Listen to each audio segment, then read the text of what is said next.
नमस्कार, जय हिंद, वंदे मातरम। साथियों, मैं अभिषेक मिश्रा आज आप सभी लोगों का हमारे दृढ़ संकल्प पर बहुत बहुत स्वागत करता हूं। और आज हम क्लास 7 की एनसीईआरटी ज्योग्राफी का चैप्टर नंबर 9 डिस्कस करेंगे। हमारे आज के इस चैप्टर का नाम है रेगिस्तान में जीवन। इससे पहले हम जब आप सभी लोगों के लिए चैप्टर नंबर 8 लाए थे तो हमने आपसे कहा था कि हम आप सभी लोगों के लिए अब डेली वीडियोस लाएंगे, बट अनफॉर्चुनेटली मेरी तबीयत खराब हो गई थी और फिर मैं आप सभी लोगों के लिए वीडियोस नहीं ला पाया। अब मैं आपके लिए डेली वीडियोस लाऊंगा। फिलहाल तबीयत तो अभी भी थोड़ी बहुत खराब है, बट कोई बात नहीं, हम आपके लिए अब डेली कंटिन्यू वीडियोस लाएंगे। एनसीईआरटी हिस्ट्री और ज्योग्राफी की टेस्ट सीरीज भी चलेगी, तो सभी लोग, आप जिन लोगों ने अभी तक चैनल को सब्सक्राइब नहीं किया कर लीजिएगा। और डेली कंटिन्यू वीडियोस आना प्रारंभ हो चुके हैं, ठीक है। तो अब आप लोग डेली चैनल पर आकर के वीडियोस भी देखिएगा।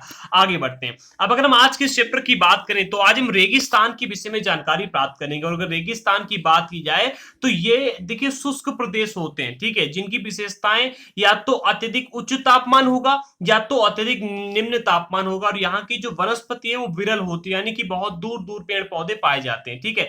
यानी कि इन क्षेत्रों में कम वर्षा होती है और वनस्पति बहुत ही कम होती है और तापमान चरम होता है। चरम का अर्थ है या तो बहुत ही कम होगा यानी 0 डिग्री से भी नीचे, और या तो बहुत अधिक हो यानी कि 50-60 डिग्री के आसपास पहुंच जाएगा, ठीक है। तो ये तापमान होता है, ठीक है। और तापमान के आधार पर रेगिस्तान जो होते हैं गर्म और ठंडे हो सकते हैं। अगला पॉइंट है, इन स्थानों में जहां कहीं भी थोड़ा बहुत जल उपलब्ध होता है, लोग वहां कृषि करने के लिए बस जाते हैं। समझिए, जो रेगिस्तान होते हैं, ठीक है, रेगिस्तान में हर जगह पर जल उपलब्ध नहीं होता, क्योंकि यहाँ पर पानी नहीं बरसता। चाहे वो ठंडा रेगिस्तान हो और चाहे गर्म रेगिस्तान हो, दोनों जगह पर पानी नहीं बरसता है, बहुत कम बरसता है, ठीक है। तो जहां कहीं भी थोड़ा बहुत पानी होता है वहां पर लोग बस जाते हैं और कृषि यानी कि खेती करने लगते हैं।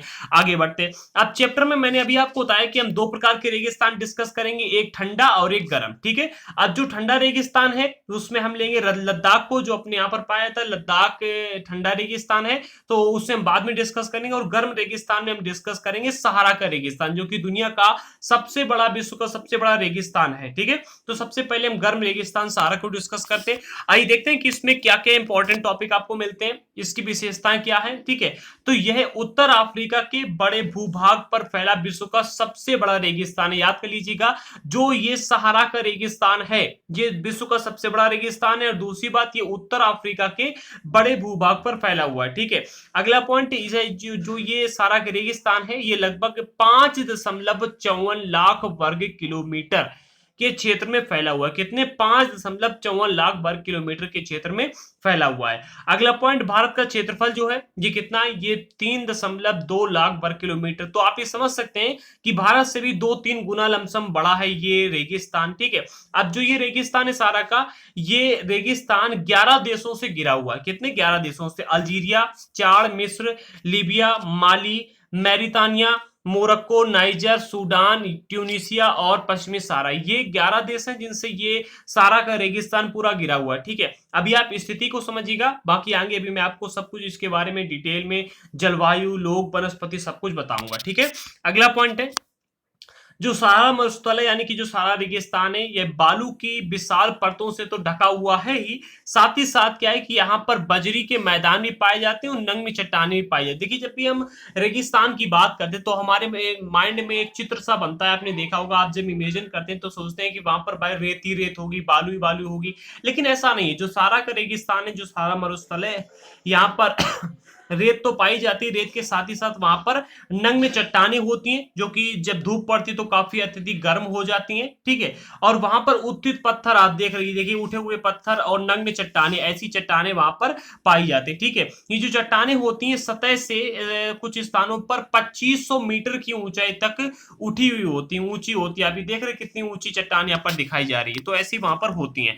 अब आपको ये भी जानकर आश्चर्य होगा कि आज जो आप देखते हैं सारा रेगिस्तान है, यहाँ पर ये एक समय, आज का जो सारा रेगिस्तान है एक समय पूर्णतया हरा भरा मैदान हुआ करता था। जैसे कि आजकल आप देखते हैं कि अपना उत्तर प्रदेश है, ठीक है, इसके बाद में अगर आप मध्य प्रदेश जाओगे, बिहार जाओगे, ठीक है, जहां पर पानी बरसता है, तो उस इलाके में जैसी आप भूमि देखते हो जहां पर मतलब खेती भी होती है, हरी भरी घास भी होती है, ऐसा ही एक दिन था आपका ये सहारा रेगिस्तान या फिर सहारा मरुस्थल भी आप कह सकते हैं, ठीक है, हरा भरा था, ठीक है। सहारा की गुफाओं से प्राप्त चित्रों से पता चलता है कि यहाँ यहाँ पर नदियां बहा करती थी, मगर पाए जाते थे, हाथी, शेर, जिराफ, शुतुरमुर्ग, भेड़, पशु, बकरियां, सामान्य जानवर, ये सभी वहां पर पाए जाते थे। परंतु यहाँ की जलवायु परिवर्तन ने इसे इसे बहुत गर्म व शुष्क प्रदेश में बदल दिया। देखिए, हमने आपको पिछले चैप्टर में पढ़ाया था कि जो हमारी पृथ्वी है, पृथ्वी पे जो प्लेटें पाई जाती हैं लगातार घूमती रहती हैं, ठीक है। और मैंने तब आपको ये भी बताया था कि जिस भारतीय उपमहाद्वीप पर आज हम रहते हैं,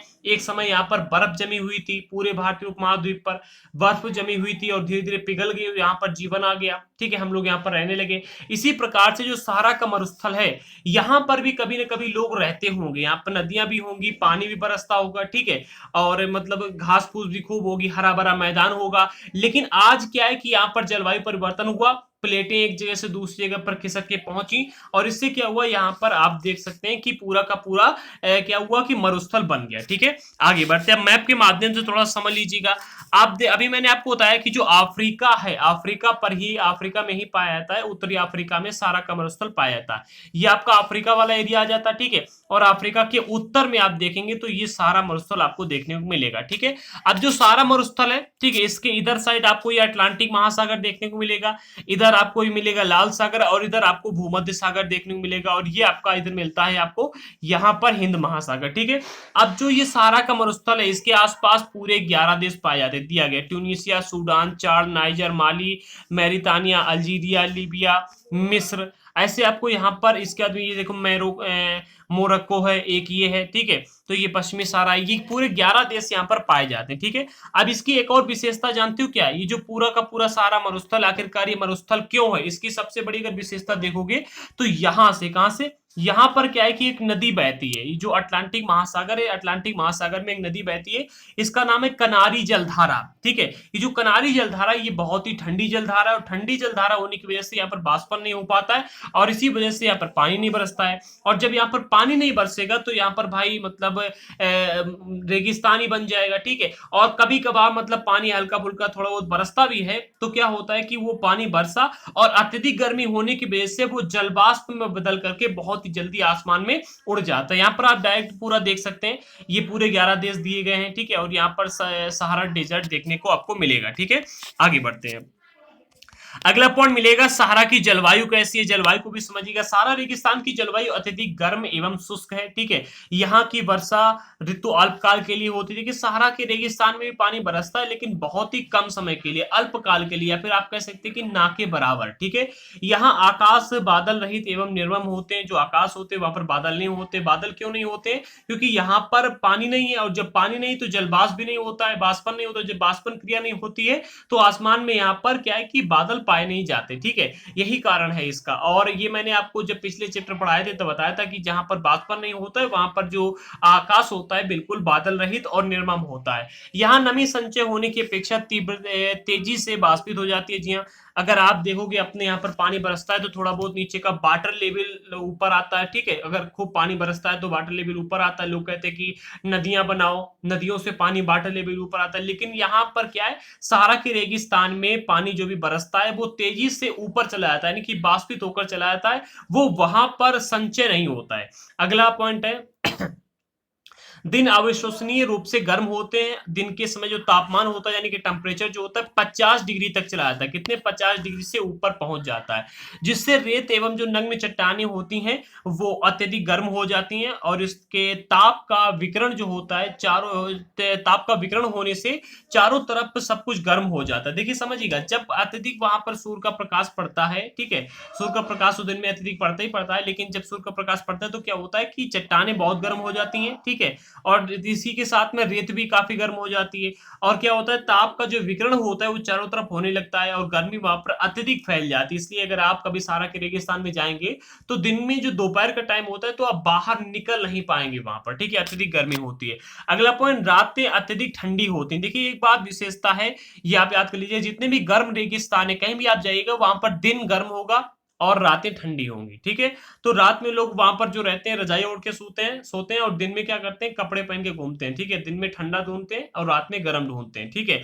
और तापमान गिनकर हिमांक बिंदु लगभग 10 डिग्री सेल्सियस तक पहुंच जाता है। अभी भाई अगर अपने आप पर सर्दियां पड़ती है तो टेम्परेचर कितना आता है जानते हो, यहाँ पर जब सर्दियां पड़ती हैं तो टेम्परेचर ज्यादा से ज्यादा 20 डिग्री तक जाता है, ठीक है, 20 डिग्री आता है, 20 से और नीचे आ जाएगा तो 15 पहुंच जाएगा, इससे नीचे नहीं जाएगा, ठीक है, मतलब जीरो कभी नहीं हुआ है। लेकिन यहाँ पर क्या है कि दिन में टेम्परेचर 50 डिग्री तक जाता है और रात में 10 डिग्री तक पहुंच जाता है, ठीक है, कभी कभी तो 10 से भी नीचे चला जाता है। अगला पॉइंट है सहारा के अल अजीजिया, क्या सहारा के अल अजीजिया क्षेत्र में जो त्रिपोली लीबिया के दक्षिणी भाग में स्थित है, जी हाँ देखिए लीबिया के दक्षिणी भाग में स्थित है त्रिपो अल अजीजिया क्षेत्र। एक मिनट, लीबिया कहाँ पर है आप मैप में देख लीजिएगा अभी।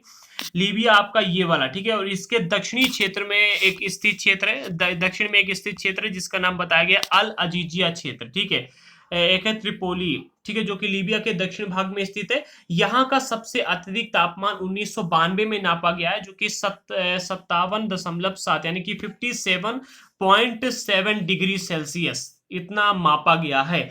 सहारा के अल अजीजिया क्षेत्र में तापमान इतना नापा गया है, जो कि वहां का सबसे हाईएस्ट तापमान है, ठीक है। आगे बढ़ते हैं, अगला पॉइंट मिलता है सहारा की वनस्पति और प्राणी जात कैसे हैं। तो सहारा रेगिस्तान की वनस्पति में कैक्टस, खजूर के पेड़ एवं एकेसिया, क्या एकेसिया पाए जाते हैं, ठीक है। तो ये कुछ विशेष प्रकार के पेड़ हैं जो वहां पर कम पानी में भी पनप जाते हैं, कैक्टस के पेड़ हो या खजूर का पेड़ हो या फिर एकेसिया हो। देखिए इन सभी पेड़ों की एक विशेषता क्या होती है कि पेड़ की जो ऊपर वाली परत होती है, ठीक है, पेड़ की जो छाल होती है, छाल के ऊपर एक मोम की परत और चढ़ी होती है जो कि पानी को वाष्पित होने से बचाती है, ठीक है। यानी कि जितना भी पानी पेड़ के अंदर होता है वो वाष्पित बहुत ही कम मात्रा में होता है, इसी वजह से ये पेड़ वहां पर जीवित रह पाते हैं। अगला पॉइंट है यहाँ कुछ स्थानों पर मरुधान खजूर के पेड़ों से घिरे हरित द्वीप पाए जाते हैं। एक और यहाँ पर बात है विशेष तौर से समझिएगा, जब भी यहाँ पर काफी तेज हवाएं चलती हैं तो क्या होता है, आपने देखा होगा जो रेगिस्तान वाले एरिया होते हैं वहां पर ऐसा ऐसा एरिया आपको देखने को मिलता है, रेत का ऐसा ढेर होता है, ठीक है। तो सपोज दैट कि कहीं पर रेत होगी ऐसे, ठीक है, तो जहां पर रेत का ऐसा पहाड़ है तो वहां पर जब काफी तेज हवाएं चलती हैं तो बवंडर टाइप का उठता है, चक्रवात उठता है और एक जगह की काफी अधिक मिट्टी को वहां से उठा ले जाता है। जब यहां से यानी कि एक ऐसा एक पहाड़ टाइप का था और यहाँ की काफी मिट्टी उठ के चलेगी तो क्या होगा, यहाँ पर ऐसा एरिया बन जाएगा, कैसा, ये गड्ढा टाइप का हो जाएगा और जहां पर ऐसा गड्ढा बनता है उसे मरुधान कहते हैं। यहाँ पर जो नीचे का वाटर लेवल होता है वो ऊपर आ जाता है और ऊपर आने के बाद में यहाँ पर मरुधान यानी कि तालाब टाइप के बन जाते हैं, और जहां पर ये तालाब टाइप के बन जाते हैं वहां पर क्या होता है, लोग रहने लगते हैं, वहां पर खजूर के पेड़ उगाते हैं, ठीक है, और वहां पर लोग रहने लगते हैं, अपने लिए वहां पर जीवन ढूंढ लेते हैं, ठीक है। तो ऊंट हो गया, लकड़बग्घा, सियार, लोमड़ी, बिच्छू, सांप, सांप की विभिन्न प्रजातियां हैं, ठीक है, और छिपकलियां यहाँ के प्रमुख जीव हैं। वहां पर अगर आप जाओगे तो गाय नहीं मिलेगी आपको, कुत्ता नहीं मिलेगा, ठीक है, लोमड़ी मिल जाएगी, सियार मिल जाएंगे, बिच्छू मिल जाएंगे, सांप मिल जाएंगे, ठीक है, और सांप भी वहां पर विशेष प्रकार के पाए जाते हैं, अलग टाइप के होते हैं, ठीक है। तो ये मरुधान वाला टॉपिक याद रखना, ये इंपॉर्टेंट होता है, मरुधान कैसे बनते हैं, ठीक है, मैंने आपको बताया कोई जैसे कि ऐसा पहाड़ टाइप का है तो काफी तेज बवंडर टाइप का आया, हवाएं चली और वो बीच की जो मिट्टी है यानी कि बीच की जो रेत है उसको उड़ा के ले चलेंगे, ठीक है, और जो रेत को लेकर जाती है कहीं एक जगह पर डालकर वहां पर टीला बना देती हैं, टीले का निर्माण करती हैं, और जहां से रेत जाती है काफी बड़ी मात्रा में वहां पर मरुधान बन जाता है, ठीक है। वहां पर नीचे का जो वाटर लेवल होता है नीचे का पानी ऊपर आ जाता है और वहां पर लोग रहने लगते हैं, ठीक है। अगला पॉइंट है वैज्ञानिकों को तो यहाँ से मछलियों के कंकाल भी मिले। अब जो वैज्ञानिकों को यहाँ से मछलियों को कंकाल मिले हैं तो वैज्ञानिकों ने इससे आइडिया लगाया कि भाई यहाँ पर पहले नदियां भी बहती होंगी, क्योंकि मछलियां तो भाई नदी और पानी में ही पाई जा सकती हैं, रेत में मछलियां तो होती नहीं है, ठीक है। तो वैज्ञानिकों ने इस बात का यहाँ पर ये आइडिया लगाया, अनुमान लगाया कि यहाँ पर अगर मछलियों के कंकाल हैं तो 100% यहाँ पर पहले पानी या फिर नदियां भी बहती होंगी, ठीक है। आगे बढ़ते, अगला पॉइंट, सारा के लोग कैसे वहां पर रहते हैं। तो सारा रेगिस्तान की कष्टकारी जलवायु में भी विभिन्न समुदायों के लोग रहते हैं जो विभिन्न क्रियाकलापों में भाग भी लेते हैं, ठीक है। इसमें इनमें क्या है कि बेदुइन और तुआरेग भी शामिल हैं जो कि चलवासी जनजाति के लोग हैं। ये बकरियां, भेड़, ऊंट और घोड़े जैसे पशुधन को पालते हैं। यहाँ पर दो जनजाति के लोग विशेष तौर से रहते हैं, दोनों जनजातियों को याद कर लीजिएगा, एक जनजाति बेदुइन और दूसरी है तुआरेग, ठीक है, दोनों इंपॉर्टेंट है, याद कर लीजिएगा, ये दो लोग यहाँ पर रहते हैं और ये यहाँ पर क्या करते हैं, बकरी हो गया, भेड़ हो गए, ऊंट हो गए, घोड़े हो गए, ऐसे पशुधन को वहां पर पालते हैं। जब रेत को पवन उड़ा ले जाती है तो वहां गर्त बन जाता है और जहां पर गर्त बनता है, गर्त में भूमिगत जल सतह पर आ जाता है, वहां पर मरुधान बन जाते हैं। मैंने भी आपको बताया, सपोज दैट कि ये ऐसा एरिया था, यहाँ पर काफी तेज हवाएं आई और पवन ने क्या किया कि आपकी जो यहाँ पर जो रेत थी, रेत को उड़ा करके दूसरी जगह पर ले गया। अब जहां पर रेत लेकर के जाएगा, डाल देगा, वहां पर टीला बन जाएगा, ठीक है। और जहां से रेत उठाएगा वहां पर मरुधान बन जाते हैं। यहाँ पर जो भूमिगत जल होता है, नीचे का पानी होता है, वो ऊपर आ जाता है और यहाँ पर मरुधान बन जाते हैं। ये क्षेत्र उपजाऊ होते हैं और लोग इनके आसपास निवास करते हैं एवं खजूर के पेड़ तथा अन्य फसलें यहाँ पर उगाया करते हैं। अगला पॉइंट, कभी कभी ये जो मरुधान होते हैं असमान रूप से बड़ा हो सकता है, ठीक है। यानी कि अगर बड़ा बवंडर आता है, बड़ा वहां पर बड़ी बड़ी पवनें आती हैं, तो क्या करती हैं कि अत्यधिक मात्रा में मिट्टी को वहां से ले जाती हैं, रेत को ले जाती है, वहां पर असाधारण रूप से बड़ा मरुधान बनता है, ठीक है। मोरक्को में एक टेफिलाटेक टेफिलालेट मरुधान है। ऐसा ही विशाल मरुधान है जो कि 13,000 वर्ग किलोमीटर में फैला हुआ है, ठीक है। 13,000 वर्ग किलोमीटर का क्षेत्र काफी अधिक होता है। इतने क्षेत्र में फैला है। मोरक्को में एक ही मरुधान है, इसका नाम है टेफिला लेट मरुधान, याद कर लीजिएगा, ठीक है। अगला पॉइंट है, सहारा में मरुधान एवं मिस्र में नील नदी लोगों को निवास में मदद करती है। यहाँ जल की उपलब्धता होने से लोग खजूर के पेड़ उगाते हैं, ठीक है। यहाँ चावल, गेहूं, जौ, इसके बाद में सेम जैसी फसलें उगाई जाती हैं। और मिस्र में उगाए जाने वाला कपास पूरे विश्व में प्रसिद्ध है। याद कर लीजिएगा, जो मिस्र में उगाए जाने वाला का कपास है, ठीक है, ये काफी अधिक मात्रा में प्रसिद्ध है पूरे विश्व में। वैसे अगर देखा जाए तो जो सारा का मरुधान है, ठीक है, वहां पर चावल, गेहूं, जौ, सेमी, ठीक है, सेम ऐसी फसलें अत्यधिक मात्रा में जहां पर पानी की उपलब्धता होती है वहां पर उगाई जाती है। और खास तौर से यहाँ पर खजूर की खेती काफी अधिक होती है, ठीक है। आगे बढ़ते हैं। तेल की खोज संपूर्ण विश्व में अत्यधिक मांग करने वाले इस उत्पाद का अल्जीरिया, लीबिया एवं मिस्र में होने के कारण सहारा रेगिस्तान में तेजी से परिवर्तन हो रहा है। देखिए, तेल की खोज से क्या हुआ, पूरे विश्व में इसकी मांग बढ़ी है। आज अगर हम देखेंगे तो पूरे विश्व में मतलब तेल के बिना अगर एक दिन के लिए तेल को बंद कर दिया जाए और लॉकडाउन ना लगे तो पूरे देश में मतलब हलचल सी मच जाएगी। आप देखेंगे कि भाई तेल नहीं मिल रहा है, डीजल नहीं मिल रहा है, पेट्रोल नहीं मिल रहा, गाड़ियां कैसे चलेंगी, ट्रेन कैसे चलेंगी, इसके बाद में आपका ट्रक कैसे चलेगा, बाइक कैसे चलेंगे। आजकल अगर बच्चा अगर कोचिंग भी जाता है ना तो भाई बाइक पे सवार होके जाएगा। वो कहेगा नहीं पापा हमको बाइक ला करके दो आकर के। भाई हमारे जमाने में मिलो आके साइकिल से गए थे हर जगह पर। आजकल तो सब कहते हैं कि नहीं हमें बाइक ही चाहिए, और वो भी कौन सी, केटीएम वाली, ठीक है, समझ रहे हो ना। आगे बढ़ते हैं। तो क्या है कि अगर तेल की उत्पत्ति ना हो, ठीक है, तो पूरे विश्व में आज अफरा तफरी मच जाएगी। लेकिन जो आपका ये अल्जीरिया है और लीबिया है, इसके बाद मिस्र है, यहाँ से क्या है कि तेल अत्यधिक मात्रा में निकाला जा रहा है, ठीक है। और जब तेल यहाँ से निकल रहा है तो यहाँ की जो जलवायु है वो काफी तेजी से परिवर्तित हो रही है। यहाँ का जो सारा रेगिस्तान इसमें तेजी से परिवर्तन हो रहा है, ठीक है। और इससे वहां पर कई सारी मतलब आपदाएं भी देखने को मिलती है, वहां पर आती ही रहती हैं। अगला पॉइंट है, इस क्षेत्र में प्राप्त अन्य महत्वपूर्ण खनिजों में लोहा हो गया, फॉस्फेरस हो गया, इसके बाद मैग्नीज है, यूरेनियम है, ये सारी धातुएं यहाँ पर पाई जाती है। ये खनिज हैं जो कि यहाँ पर पाए जाते हैं, ठीक है। अगला अगला पॉइंट यहां से स्टार्ट होता है आपका ठंडा रेगिस्तान लद्दाख। तो अभी तक हमने जितनी भी विशेषताएं देखी, जितने भी पॉइंट देखे, सारे के सारे पॉइंट गर्म रेगिस्तान सहारा के थे। अब यहां से हम ठंडा रेगिस्तान लद्दाख को देखेंगे। ठंडे रेगिस्तान में कितनी विशेषताएं होती हैं, क्या क्या होता है। लद्दाख शब्द जो है ये दो शब्दों से मिलकर बना है। एक शब्द है ला, ठीक है, और ला का अर्थ होता है पर्वतीय दर्रा, यानी कि पर्वत वाला इलाके जो होते हैं, ठीक है। दूसरा शब्द है मिलता है आपको दाख। कौन सा दूसरा शब्द मिलता है आपको, दाख, ठीक है। और दाख का अर्थ होता है देश, यानी कि पर्वतीय दर्रों वाला देश, जिसका लद्दाख का अर्थ क्या होता है, पर्वतीय दर्रों वाला देश, ठीक है। यानी कि ला का अर्थ हो गया पर्वतीय दर्रे और दाख का अर्थ हो गया क्या, देश, ठीक है। तो दाख से हो गया देश और ला से हो गया पर्वतीय दर्रे। तो पर्वतीय दर्रों वाला देश होता है लद्दाख का अर्थ, ठीक है। अब सबसे पहला पॉइंट इसमें लद्दाख का अर्थ बताया गया। दूसरे में बताया जा रहा है कि पृथ्वी के सबसे ठंडे स्थानों में से एक, जिसका नाम है द्रास, लद्दाख में स्थित है। कहां पर, लद्दाख में द्रास स्थित है, जो कि पृथ्वी का सबसे ठंडा स्थानों में से एक है। ओके, याद कर लीजिएगा। अगला पॉइंट है, जम्मू एवं कश्मीर के पूर्व में बृहद हिमालय में स्थित लद्दाख एक ठंडा रेगिस्तान है। इसके उत्तर में काराकोरम पर्वत श्रेणी और दक्षिण में जास्कर पर्वत श्रेणी आपको देखने को मिलेगी, जो कि पाई जाती है। अभी यहाँ पर मैंने मैप को भी रख लिया है, तो आप मैप के माध्यम से समझ लेंगे। ये आपका लद्दाख वाला एरिया है, ठीक है। अभी मतलब काफी बदलाव हुआ है, तो बदलाव के बाद में ये न्यू मैप में दिखाया जा रहा है। इतना आपका लद्दाख वाला एरिया है, ठीक है, पहले इतना ही था। पहले इतना इलाका था ये लद्दाख वाला, ये वाला पहले इतना इलाका था लद्दाख का, ठीक है। अब ये पूरा हो गया लद्दाख का इलाका, ठीक है। अब जो आपका लद्दाख है, लद्दाख के उत्तर में आपको कौन सी, काराकोरम यहाँ पर आपको देखने को मिलेगी पर्वत श्रेणी, ठीक है, काराकोरम ही है, हाँ काराकोरम है। और अगर आप दक्षिण में देखेंगे तो जास्कर पर्वत वगैरह देखने को आपको मिलेंगे, ठीक है। तो ये दक्षिण में आपको जास्कर पर्वत वगैरह देखने को मिलेंगे। तो ये आपको दिखाया जा रहा है। इसके बाद में यहाँ पर आपको सिंधु नदी मिलेगी, आपको कारगिल वाला एरिया ये है, ठीक है, जहां पर आप कारगिल के बारे में आपने काफी सारी कहानियां सुनी होंगी, ठीक है।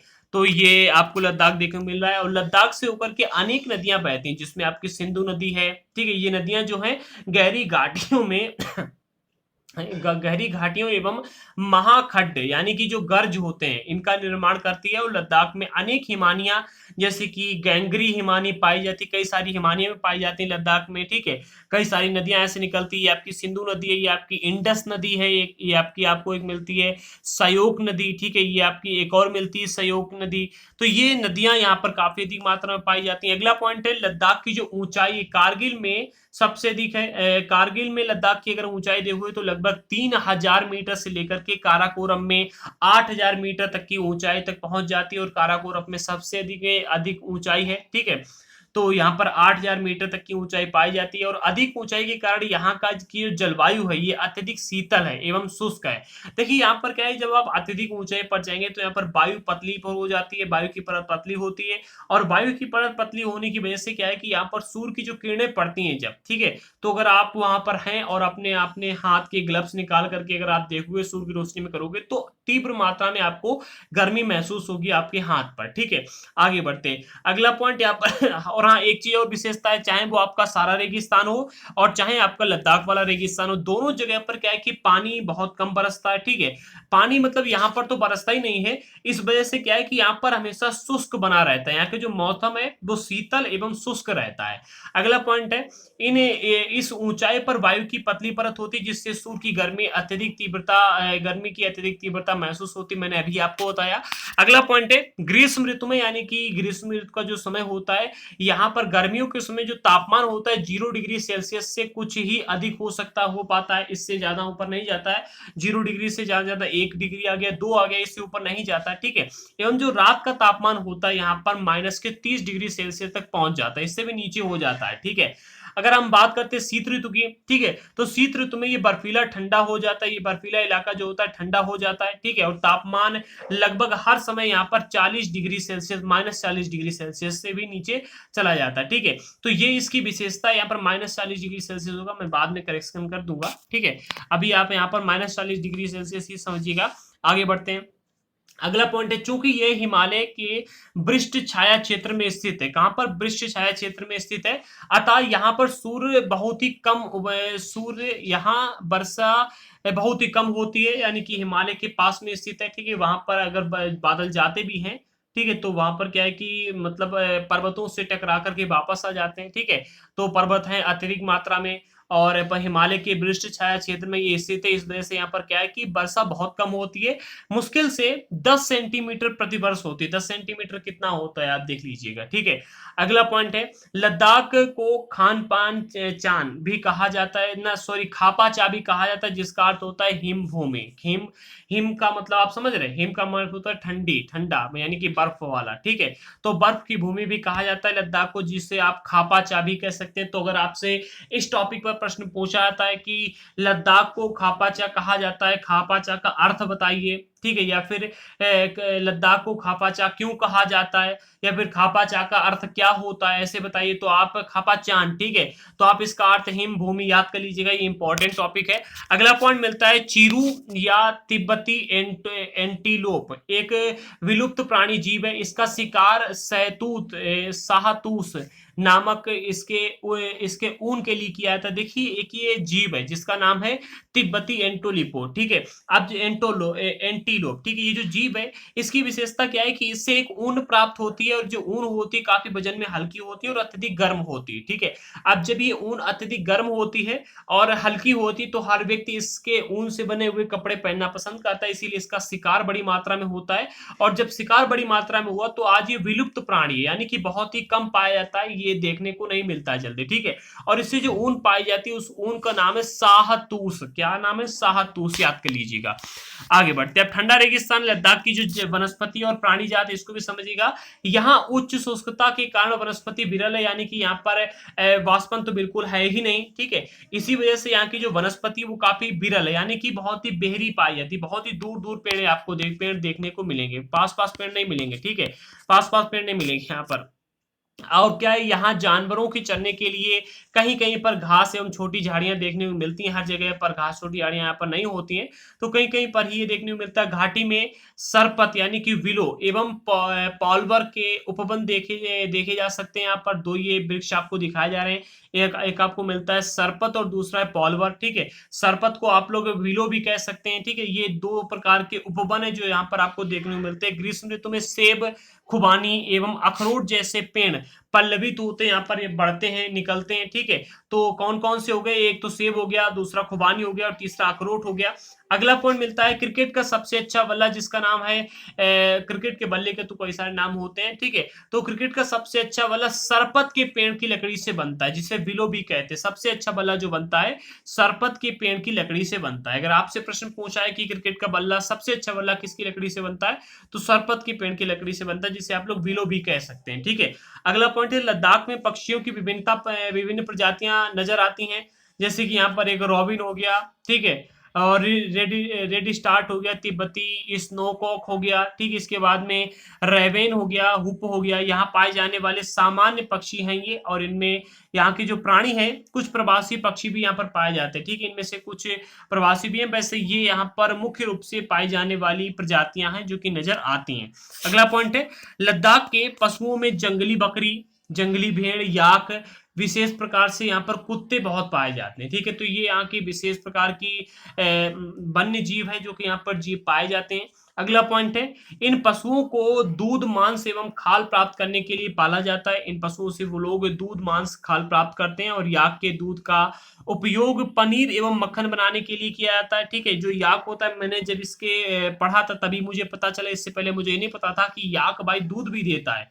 याक के लोग रखते हैं और याक के दूध से पनीर और मक्खन बनाते हैं, ठीक है। और भेड़ एवं बकरी के बालों का उपयोग ये लोग ऊनी वस्त्र बनाने के लिए करते हैं। अब देखिए यहाँ पर क्या है कि इनके पास लगभग 4 महीने का टाइम होता है, जिस समय ये अपनी खेती भी कर सकते हैं, ठीक है। मतलब जो भी करना होता है 4 महीने का टाइम होता है, इसके बाद में अत्यधिक ठंड का मौसम रहता है, तो 4 महीने में ही जो भी करते हैं कर लेते हैं। इसीलिए इनको जानवर पालना अत्यधिक महत्वपूर्ण है, क्योंकि अगर जानवर नहीं पालेंगे तो इनको उनसे दूध, दही, मक्खन नहीं प्राप्त होगा, ठीक है। तो जानवर ही इसीलिए अत्यधिक मात्रा में पालते हैं ताकि इनका साल भर का खर्चा चल सके। बाकी 4 महीने का इनको टाइम मिलता है केवल बाकी की चीजों को जुटाने के लिए और काम करने के लिए। अगला पॉइंट है ठंडा रेगिस्तान लद्दाख में लोग कैसे रहते हैं। तो यहाँ की जो अधिकांश लोग हैं मुसलमान हैं या फिर बौद्ध हैं, ठीक है। अगर आप देखोगे तो वहां पर हिंदू बहुत ही कम मात्रा में देखने को मिलेंगे, मतलब मिलते ही नहीं, बहुत ही कम मिलते, ठीक है। यहाँ पर बौद्ध और मुसलमान लोग बड़ी मात्रा में मिलते हैं। लद्दाख क्षेत्र में अनेक बौद्ध मठ और अपने परम जो बौद्ध मठ पाए जाते हैं जो कि अपने परंपरागत गोम्पा के साथ में स्थित हैं। कुछ प्रसिद्ध मठ हैं जिनके नाम यहाँ पर दिए गए, एक का नाम है हेमिस, दूसरे का नाम है थिक्से से, इसके बाद में लामा यूरू, ठीक है। तो ये कुछ बौद्ध मठ हैं प्रसिद्ध जो दिए गए हैं। वैसे यहाँ पर बौद्धों की संख्या भी कम है, लेकिन बौद्ध हिंदुओं के मुकाबले वहां पर ज्यादा पाए जाते हैं, ठीक है। वैसे बौद्ध को आप हिंदू में ही गिन सकते हैं, बौद्ध एक अलग है, उन्होंने अपनी एक मान्यता अलग बना ली है, लेकिन निकले तो सब हिंदू से ही है यहाँ पर, ठीक है। अगला पॉइंट है शीत ऋतु में जलवायु इतनी कष्टकारी होती है कि लोग धार्मिक अनुष्ठानों एवं उत्सवों में अपने आप को व्यस्त रखते हैं। यहाँ पर जो शीत ऋतु होती है, जो जलवायु है यहाँ पर बहुत ही कष्टकारी, इसीलिए इस कष्ट को दूर भगाने के लिए ये अपने आप को व्यस्त रखते हैं। जैसे कि आजकल आप देखते हैं अगर कोई व्यक्ति आशिकी में फेल होता है तो क्या करता है, दारू पीता है जाकर के, ठीक है। अगर किसी व्यक्ति के पास में कोई समस्या बड़ी है, ठीक है, तो क्या करता है, दारू पीता है, ठीक है। दारू पी के क्या करता है कि भाई उस समस्या को कुछ समय के लिए भूल जाता है। लेकिन यहाँ के लोग क्या करते हैं, यहाँ के लोगों के पास में जलवायु तो अत्यधिक कष्टकारी है, तो लोग क्या करते हैं, धार्मिक अनुष्ठानों और उत्सवों में अपने आप को व्यस्त रखते हैं ताकि इस कष्टकारी जलवायु से उनको निजात मिल सके, इसके ऊपर उनका ध्यान ना जाए। अगला, यहाँ की जो महिलाएं हैं वो अत्यधिक परिश्रमकारी होती हैं, बहुत परिश्रम करती हैं, छोटे व्यवसाय एवं दुकान भी संभालती हैं यहाँ की महिलाएं ही। आगे बढ़ते हैं, अगला पॉइंट है लद्दाख की राजधानी लेह सड़क एवं वायु मार्ग द्वारा भली भांति जुड़ी हुई है, ठीक है। और राष्ट्रीय राजमार्ग 1A लेह को जोजिला दर्रा होते हुए कश्मीर घाटी से जोड़ती है। ठीक है, तो यहाँ पर एक ही राष्ट्रीय राजमार्ग है 1A से कहा जाता है। ये लेह को जोजिला दर्रा से कश्मीर से होते हुए कश्मीर से जोड़ता है। ठीक है, और मतलब ये काफी यहाँ पर वायु मार्ग भी है और यहाँ पर राजधानी लेह है। ठीक है, यहाँ का मुख्य क्रियाकलाप जो भी है पर्यटन है। ठीक है, यहाँ पर अत्यधिक मात्रा में लोग घूमने आते हैं। मैं भी एक दिन जाऊंगा जरूर लद्दाख घूमने के लिए। ठीक है, और अब तो वहां पर काफी लोग बिजनेस करने के लिए भी जाने लगे हैं। देश विदेश से अपने अनेक पर्यटन यहाँ पर पर्यटन करने के लिए आते हैं, घूमते हैं। ठीक है, गोपा दर्शन घाट के मैदानों व हिम नदों की सैर एवं उत्सवों तथा अनुष्ठानों के को देखने यहाँ के प्रमुख पर्यटक आकर्षण है। तो यानी कि यहाँ पर जो हिमनद हैं उनको देखने के लिए लोग आते हैं। ठीक है, घास के मैदानों को देखने के लिए लोग आते हैं, गोपा दर्शन करने के लिए लोग आते हैं, काफी जो अच्छे अच्छे अनुष्ठान होते हैं, उत्सव होते हैं, इनको देखने के लिए लोग यहाँ पर आते हैं। तो ये उनके लिए एक मतलब क्षेत्र है जिसे देखने के लिए लोग खींचे चले आते हैं। ये खिंचाव है। ठीक है, आगे बढ़ते हैं। लद्दाख के लोगों ने शताब्दियों से प्रकृति के साथ समन्वय एवं संतुलन करना सीखा है। ठीक है, जल एवं ईंधन जैसे संसाधनों की कमी के कारण ये आवश्यकता अनुसार एवं मितव्ययिता से ही अपने आप को उगते हैं, अपने आप इनका उपयोग करते हैं। ठीक है, यानी देखिए जो लद्दाख के लोग हैं ये शताब्दियों से प्रकृति के साथ में अपना समन्वय एवं संतुलन बनाना इन्होंने सीख लिया है। आप सपोज दैट कि अभी यहाँ पर जो इंडिया और चाइना की लड़ाई हुई थी, जो पर्वत पर हिंदुस्तान और चाइना के जो सैनिक थे उनके बीच जो पहाड़ों पर टकराव हुआ था, वहां पर क्या हुआ था, जो चाइना के सैनिक थे वो फूल फूल करके वहां पर गिरने लगे थे, क्योंकि वहां पर क्या है, इंडिया के जो सैनिक थे वो वहां पर लंबे समय से रह रहे थे। ठीक है, तो यहाँ के लोगों को क्या है कि आप कहीं भी भेज दो वो सर्वाइव कर लेंगे, लेकिन चाइना के लोग पहाड़ी इलाकों में सर्वाइव नहीं कर सकते थे, इसलिए वो सब मार खा के चले गए थे। ठीक है, मार खा के गए थे, और यहाँ के लोग वहां पर भाई रहने वाले थे, तो वहां की जो पतली वायु थी वो उससे भी सांस ले सकते थे इंडिया के लोग, इसीलिए वहां पर इंडिया के लोगों ने वहां के कई सारे लोगों को मारा और मौत के घाट उतार कर भेज दिया। ठीक है, अब वहां पर जो लोग रह रहे हैं उन्होंने वहां पर अपने आप को संतुलित कर लिया कि भाई ऐसे मौसम में हम रह सकें।